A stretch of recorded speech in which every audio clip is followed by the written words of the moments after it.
I have sold coffee on that corner for 19 years, and I have seen 1,000 soldiers stand at that post, but I only remember one of them, just one, and it is because of what he did not do on the morning everything came apart. Let me tell you about that morning because I think people have forgotten it already and I do not want them to. People forget so fast now. Something happens, the whole city talks about it for a week, and then there is another thing and another, and the first thing slides away like it never was. But I was there. I stood 12 feet from it, and I have not been able to put it down since. It was a Tuesday in late September. I remember it was a Tuesday because Tuesdays were always slow, and I had been thinking about closing the cart early and going home to sleep. The summer had ended the week before. You could feel it. The air had that thin, sharp edge to it that London gets when the warm days are gone for good, and the leaves along the railings had started to turn brown at the corners and curl up like old paper.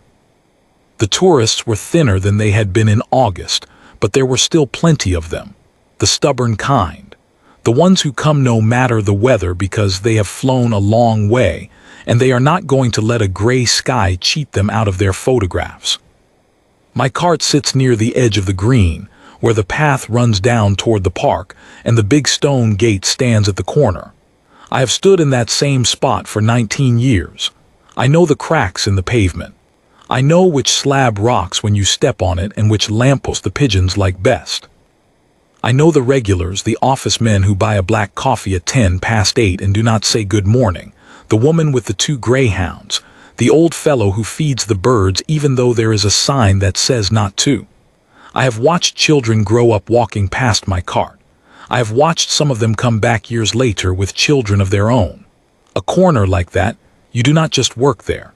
You belong to it after a while, and it belongs to you. There is a sentry box near the gate, painted that dark glossy red, and every day a guardsman is posted in front of it. People come from all over the world to take photographs of these men. Americans, Japanese, families from Spain and Italy, schoolchildren with their teachers shouting at them to stay together. They line up and they make faces and they wave their hands in front of the soldier's eyes, trying to make him laugh, trying to make him blink, trying to make him human. And the soldier never moves. That is the whole point of the thing. That is the trick the tourists pay for without paying. A man who will not move no matter what you do. I had watched it happen so many times that it had stopped meaning anything to me. It was just part of the furniture of my day. The soldier, the box, the gate, the pigeons, the tourists, the coffee, the rain. I never once thought about what was going on inside one of those men. They were like the statues to me. Beautiful, still, and empty. If you had asked me before that Tuesday what I thought of the guards, I would have shrugged. I would have said they were good for business. The crowds they pull stand near my cart, and a man who has been standing in the cold taking photographs for 20 minutes wants a hot drink. That was the whole of my feeling about them. They were scenery, and scenery is good for trade. That changed on the Tuesday. He arrived for his shift the way they always do, marching up with that slow, deliberate step that sounds like a clock ticking, the heels coming down hard on the stone. There is a rhythm to it, a kind of ceremony, the changing of one man for another, and the tourists love it. They crowd in close with their phones held high. I have seen it 10,000 times. I did not watch it. I was counting out lids and stacking cups. But I glanced up the way you do, and I saw him take his place, and I noticed he was young. I want to say he was 22, maybe 23. He had a long face and a jaw that was a bit too big for it, the kind of face that has not quite finished growing into itself. I noticed because the tall black hat made everything underneath it look small and serious.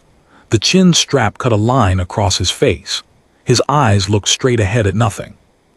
I gave him no more thought than I gave any of them.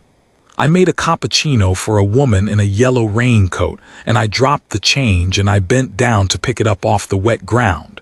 And when I stood up there was the soldier again, where he always was, doing what he always did, which was nothing at all. The morning went the way mornings go. The crowd built up slowly. By 9:30 there were maybe 40 or 50 people gathered around the gate. A coach had come in from somewhere and let out a great mob of tourists with little blue stickers on their coats so they would not get lost. They swarmed the soldier the way they all do. A man held his small daughter up on his shoulders so she could look the guard in the eye, and she reached out one fat little hand toward his face, and her father pulled her back, laughing, telling her no, no, you mustn't.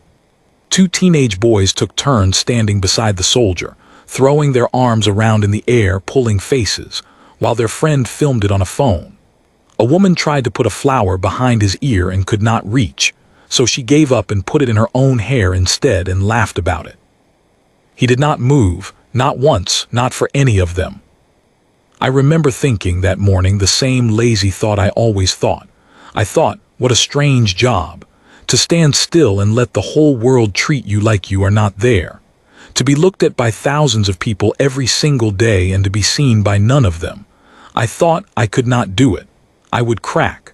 I would laugh, or I would shout, or I would simply walk off.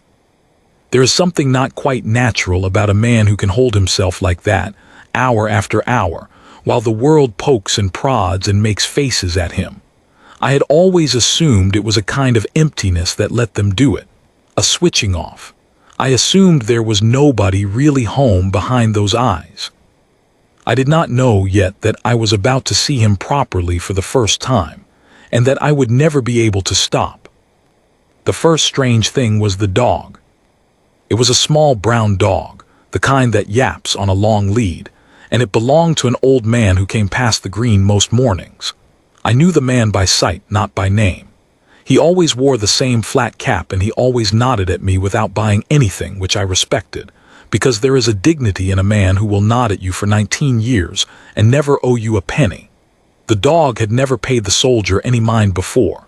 In all that time, it had trotted past the gate without so much as a glance. But that Tuesday it stopped dead in front of the sentry box and it began to bark. Not the friendly kind. A high, frantic, frightened kind of barking, the kind that comes from somewhere deep in an animal. The old man tugged the lead and clicked his tongue and said, come on, but the dog would not come on. It planted its little feet and faced the gate and the road beyond it, and it barked and barked until its whole body shook with it, its back legs trembling, its ears flat against its head. I noticed it because the sound was so unpleasant. A few of the tourists laughed and pointed and filmed the dog instead of the soldier for a change. The old man got embarrassed. He gave the lead a sharp pull and apologized to no one in particular and dragged the little dog away, and it kept twisting its head back over its shoulder the whole way down the path, staring at something none of us could see, still barking, the sound getting thinner and thinner until it was gone. I have thought about that dog a great deal since. Animals know things. They feel things in the ground and in the air before we do. They hear what we cannot hear and they smell what we cannot smell.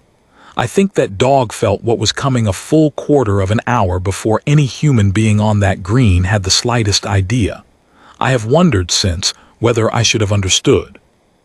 Whether some older, animal part of me felt the same thing the dog felt, and I simply talked myself out of it, the way grown men do, because we have learned that it is foolish to be frightened of nothing. But at the time, I just shook my head and made another coffee, and I was glad the noise had stopped. The second strange thing was the van. It was parked across the road on the far side where you are not supposed to park for very long. A white van, nothing special, a bit dirty, with no markings on it. There are vans like it on every street in the city. They deliver things, they carry tools, they belong to plumbers and electricians and men who fit kitchens. You would not look at one twice. I would not have looked at this one twice either. Except that a traffic warden had been circling it.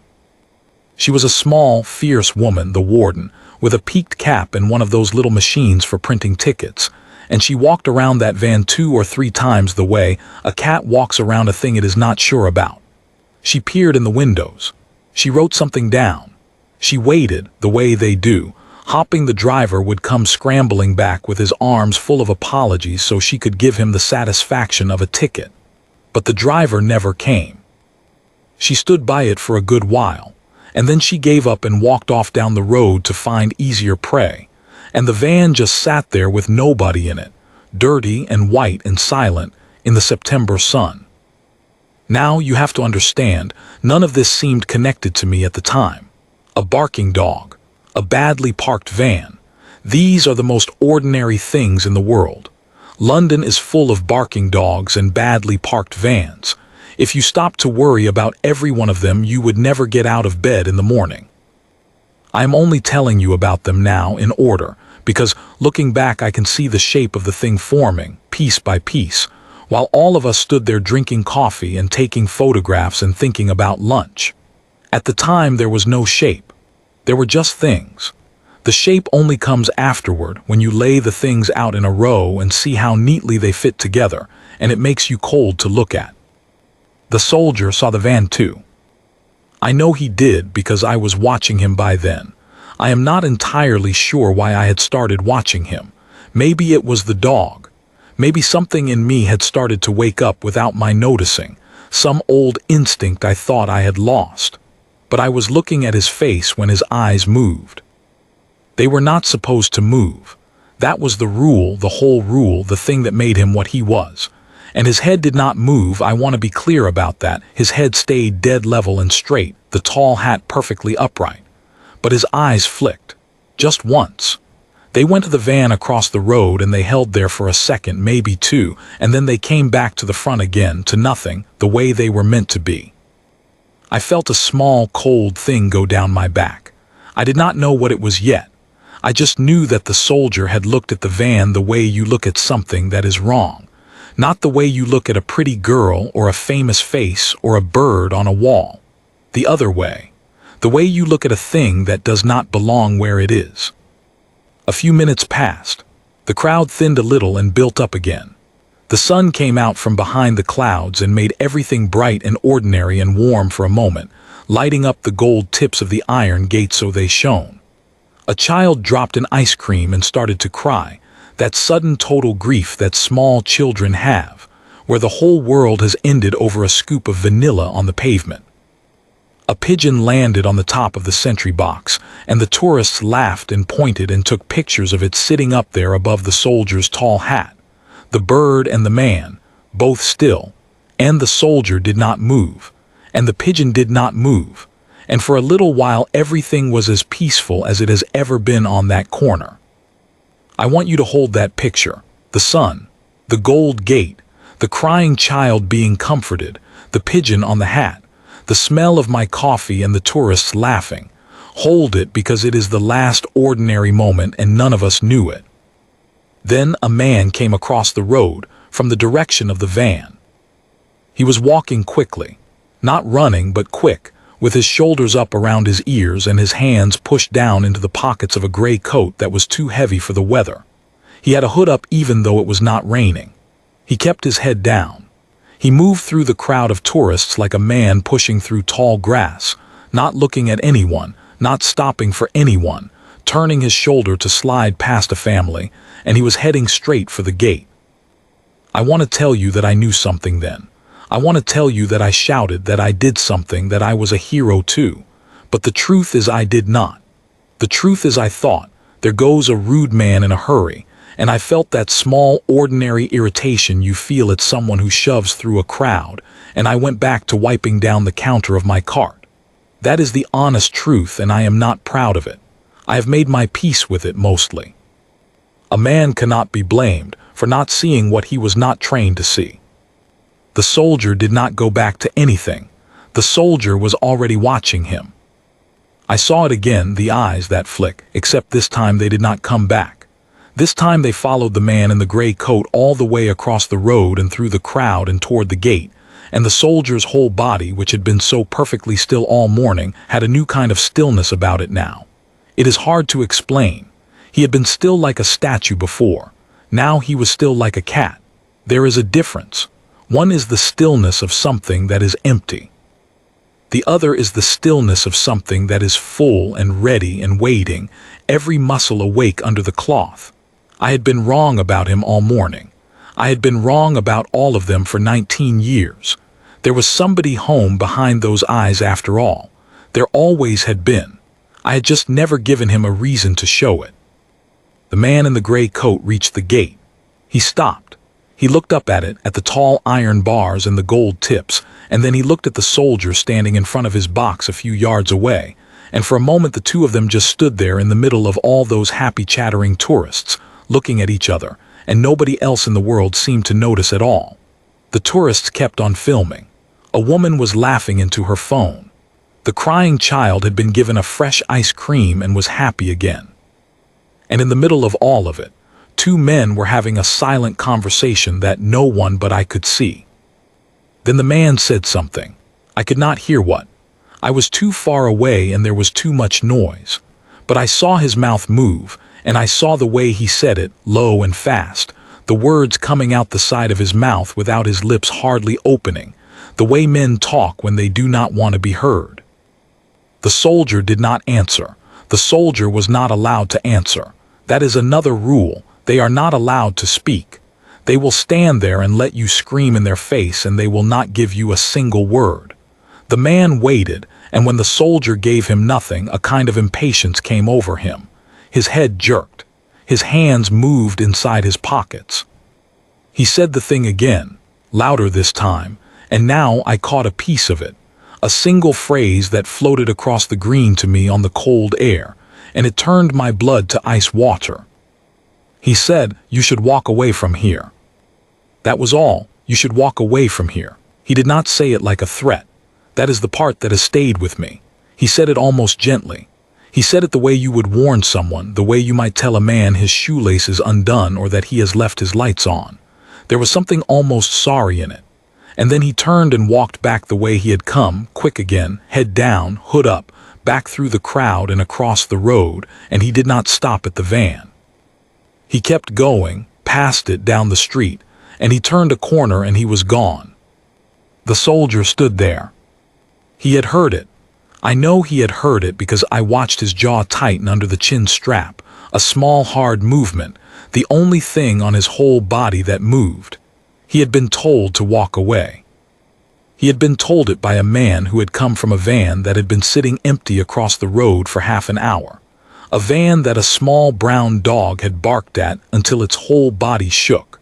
A man who had pushed through a crowd of children with his hands in his pockets, and his face hidden under a hood on a day with no rain.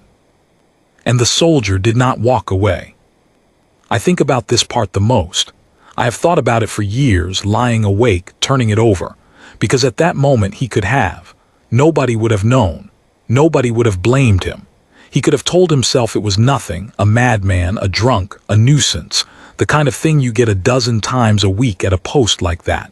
People say all sorts of mad things to those soldiers. He could have stayed exactly where he was out of pure habit, out of pride, out of stubbornness, and that would have been a different kind of story, and I would not be telling it to you now. But that is not why he stayed. I am sure of it now. He did not stay because he was too proud to move or too stupid to be afraid. I think he was afraid. I think any man with sense would have been afraid, standing where he stood, having heard what he heard. He stayed because of where he was standing, and because of what was behind him. Because directly behind him, just inside that gate on the other side of those iron bars, there were people. There were always people, staff coming and going.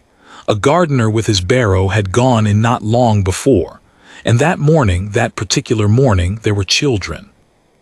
A school group, 20 or 30 of them in matching jumpers, 2 by 2, who had been brought in for some sort of tour and were lined up just inside the gate, waiting, restless, the way children are, shoving each other and giggling while a teacher counted heads and another tried to keep them quiet. The soldier knew they were there. He had watched them go in. He had stood at his post while they filed past him in their little jumpers, and he understood in the space of those few seconds, far faster than any of the rest of us understood anything at all, what the man in the gray coat had really been telling him. He had not been giving a warning out of kindness. He had been clearing the area.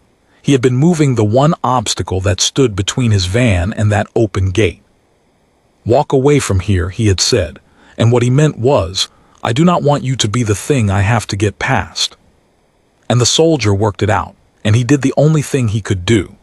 The thing he had been trained to do but had surely never once imagined he would actually have to do. He stood his ground. He stayed exactly where he was, planted between the gate and the road, between the children and the van, and he raised one white-gloved hand, slowly, deliberately, and he pressed it flat against the radio at his shoulder, and he spoke for the first time all morning. I did not hear the words, but I saw his lips move, fast and clipped and steady, no panic in them, just information, the way a man speaks when he has practiced the speaking 10,000 times so that his mouth will work even when his heart will not. And I saw 3 other soldiers near the inner gate turn their heads sharply all at once, as if a single string had been pulled through all of them, and I saw the whole loose, lazy, beautiful machine of that ordinary morning begin, very quietly, to tighten and to turn. A woman near my cart laughed at something her friend had said. A bus went by on the road behind the van, throwing up a little spray from the gutter. The pigeon flew off the top of the box and wheeled away over the trees. The sun was still out. The gold tips of the gate still shone. None of them knew. 40 or 50 people stood on that green in the warm September light with no idea at all that anything was wrong, taking photographs of a young man they thought was empty. And the young man stood in front of them all, looking at an empty white van across the road, knowing exactly what was wrong, and choosing, second by second, breath by breath, not to run. I put down my cloth. My hands were not quite steady, though I could not have told you why. I looked from the soldier's tightened jaw to the place his eyes were fixed, across the road, to the dirty white van that had sat there silent and still all morning while a warden circled it and a dog screamed at it and the whole world walked past. I looked at the van, and the van was no longer empty. The van was no longer empty. There was a shape behind the windscreen now, a man sitting in the driver's seat where there had been nobody for half an hour. I do not know when he got in. I had looked away for 30 seconds, no more, to wipe the counter and feel sorry for myself, and in those 30 seconds a man had crossed the road and climbed into that van and pulled the door shut behind him without my seeing a thing. He sat very still, the way the man in the gray coat had sat still in his stillness, and he was looking straight ahead through the dirty glass, looking across the road at the gate and at the soldier standing in front of it. For a moment nothing happened. That is the thing nobody tells you about these moments. In the films there is music, there is a great swell of strings to warn you, and the camera moves in close so you know. But in real life there is no music. There is just an ordinary street on an ordinary morning, the sun out, the buses going by, and a dirty white van with a man sitting in it, and the most terrible feeling in the world that you cannot name and cannot prove and cannot make anyone believe. I looked back at the soldier. He had not moved. His hand had come down from the radio and he stood once more as he was meant to stand, rigid, upright, eyes front. But it was not the same stillness as before. I could see it now in the set of his shoulders, in the way his weight had shifted forward onto the balls of his feet, like a man who has heard a sound in the night and is lying in the dark deciding whether to get up. He was not standing there because he had not understood. He was standing there because he had understood completely, and he had made his choice, and the choice was to be the thing between the van and the children. I have asked myself 1,000 times what I should have done. I had a phone in my apron pocket. I could have called someone, but who and to say what? That a van was parked badly and a dog had barked and a man in a coat had said something I could not hear. They would have thought I was mad. By the time I had explained myself, the thing would have been over. And so I did what most people do when the ground tilts under them, which is nothing. I stood frozen behind my cart, with a wet cloth in my hand, and I watched. It was the soldier who acted. He turned his head. Not the small flick of the eyes this time, but a full, slow, deliberate turn of the head, breaking every rule he had ever been given, and he looked back over his own shoulder toward the inner gate where the children were. I followed his eyes. The school group had begun to move. They were being led on their tour, the line of them shuffling forward in their little jumpers, 2 by 2, the teacher at the front and another bringing up the rear, and they were coming back toward the main gate, toward the road, toward the van. And the soldier did a thing I will never forget as long as I live. Raised his arm. The rifle was in the other hand, and with his free hand, the white-gloved hand, he made a flat, hard pushing motion in the air toward the children, a gesture that any human being in the world would understand without a word. Back. Get back. And when the teacher at the front of the line stopped, confused, the soldier did it again, sharper, jabbing his flat hand toward the inside of the courtyard, toward the buildings, away from the road, and this time he broke the last and greatest rule of all. He shouted. I had never heard one of them make a sound before. In 19 years I had never heard a single one of those men so much as cough. And now this young man with the long, unfinished face threw back his head under the tall black hat and roared at the top of his lungs. One word, over and over. The word that every soldier knows and every parent knows and every animal knows in its blood. Back, back, back. For one frozen second the whole green stopped. The laughing stopped. The phones came down. 50 tourists turned all at once to stare at the soldier who was not supposed to move and was not supposed to speak and was suddenly both moving and screaming. I saw it ripple out across the crowd, the confusion turning to alarm, alarm turning to that animal understanding that comes faster than any thought, the understanding that something is very wrong, the kind that empties a room before anyone has said the word fire.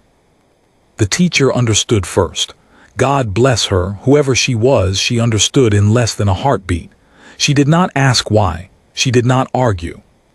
She simply turned and threw both her arms wide and began driving the children backward, away from the gate, deeper into the courtyard, toward the stone of the buildings, and the other teacher caught on and did the same, the two of them herding that long line of small jumpers back the way they had come, fast.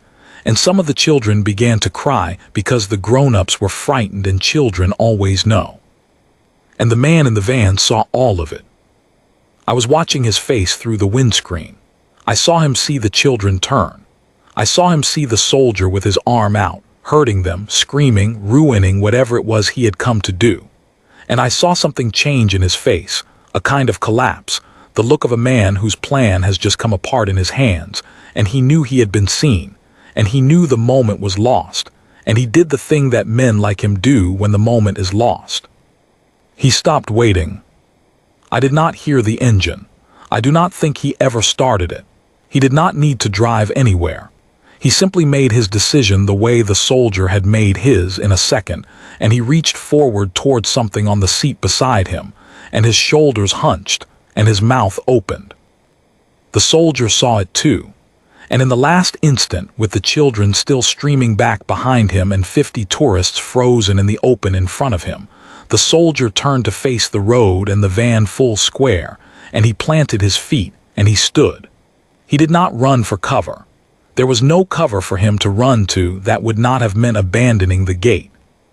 He simply stood between the road and the people, the way a man stands in a doorway during a storm, as if his own body could be a wall, as if standing there could make any difference at all to what was coming. I think in his own mind it could. I think that is the whole secret of a man like that. He had been trained to believe that the post matters, that standing your ground is not a gesture but a duty, that it means something even when it changes nothing, that a man holds his line not because it will save him but because it is his line to hold. I had spent 19 years thinking those men were empty. I understand now that they were the opposite of empty. They were so full of something that the rest of us have mostly forgotten the name of that. There was no room left over in them for the ordinary, sensible, human urge to save yourself. Then the world ended. I want to describe it to you honestly, and I find that I cannot, because the truth is that I do not remember the sound of it at all. People always ask me, what was it like? What did it sound like? And I have to tell them that I do not know because the sound was too big to be a sound. It was not a noise. It was a thing that happened to my whole body at once. There was a flash, a flat white-orange punch of light off to my left, and then before I could even turn toward it, the air itself reached out and shoved me, picked me up off my feet and threw me backward over my own cart. And the next thing I knew, I was on the ground 3 yards from where I had been standing with my ears full of a high singing nothing and my mouth full of grit. For a while, I do not know how long, the world had no sound in it at all. It was like being underwater. I could see things happening, but they came to me silent and slow. I saw the leaves blown off the trees all at once. A whole season's worth of brown leaves let go into the air in a single instant. I saw a man's shoe lying on its side near my face with no man attached to it. I saw smoke, thick and black and rolling, climbing up over the road where the van had been. I saw glass everywhere, glittering, a carpet of it, like someone had thrown a sky full of stars down onto the pavement. And then the sound came back, all at once, like a door being thrown open, and it was the worst sound I have ever heard in my life, because it was screaming. Dozens of people, all screaming at once, and car alarms, and somewhere a high steady wail that I realized after a moment was a person and not a machine. I got to my hands and knees. My palms were cut from the glass, but I did not feel it yet. I was looking for the soldier. I do not know why he was the first thing I looked for, before I even checked my own self over, but he was. I was looking for the soldier, and I could not find him in the smoke. The green was a ruin. The neat railings were bent and twisted. My cart was on its side, the coffee machine smashed, cups rolling everywhere. People lay on the ground, some moving, some not. A woman sat upright in the middle of the path with her hands pressed flat to the sides of her head, rocking, her mouth wide open, no sound coming out that I could separate from the rest. The man who had held his daughter up to look the guard in the eye was on his knees over a small shape on the ground, and I made myself look away from that, because some things a man does not need to carry, and I have carried enough. The van was gone, not gone as in driven away. Gone as in there was no van any longer, only a black scorched ragged crater in the road and bits of metal flung out in a wide circle, twisted and burning, and a thick column of oily smoke standing straight up into that clear September sky where, 2 minutes before, a pigeon had been wheeling. But the gate had held. I understood that slowly on my knees through the ringing. The blast had gone outward into the road, into the open green, into us, the tourists, the ordinary people. It had not gone through the gate. The children were not in it. The line of small jumpers had been driven back behind the stone of the buildings a handful of seconds before, and the stone had stood between them and the worst of it. And they were screaming, all of them. I could hear them screaming somewhere inside the courtyard. And that screaming was the most beautiful sound in the whole terrible morning, because screaming children are living children. He had bought them those seconds. The soldier. With his shout, with his arm, with the rules he had broken, he had bought the time it took to move 30 children 20 feet, and 20 feet had been the difference between a tragedy people would whisper about for a generation, and a tragedy people could almost bear. And the soldier himself I still could not find. I got to my feet. I do not know how. My legs did not want to hold me and the ground would not stay level, but I got up, and I went toward the gate, stumbling, kicking through glass, past people I could not stop to help because I was looking for one man, and I am not proud of that either, that I walked past the hurt to look for him, but I could not help it. Something in me had to know. I found him near the sentry box, or what was left of the box, which was kindling now, splintered and flung against the railings. He was lying on the ground a little way from it, on his side, and at first I was certain he was dead. He was so still, and there was blood dark on the dark of his tunic so you could hardly see it, but I could smell it, and the tall black hat was gone, lying yards away, crushed flat. And without it he looked smaller than ever, younger, just a boy in a torn red coat lying in a field of broken glass. I went down on my knees beside him. I did not know what to do. I am a man who sells coffee. I put my hand on his shoulder and I said something. I do not know what, the kind of useless thing you say, hold on, stay with me, you're all right. None of it true and none of it any use. And his eyes opened. They opened slowly, and they were full of pain, and for a second they did not seem to see anything at all. Then they found my face, and they focused, and the boy looked up at me out of the wreck of that morning, and I watched him remember where he was. And do you know what he did? With his face gray and his coat torn open and his blood soaking into the broken glass beneath him, the first thing that boy did, before he asked about himself, before he asked about anything, was turn his head, painfully, toward the gate and croak out a question through cracked lips, so quiet I had to bend my ear right down to his mouth to hear it.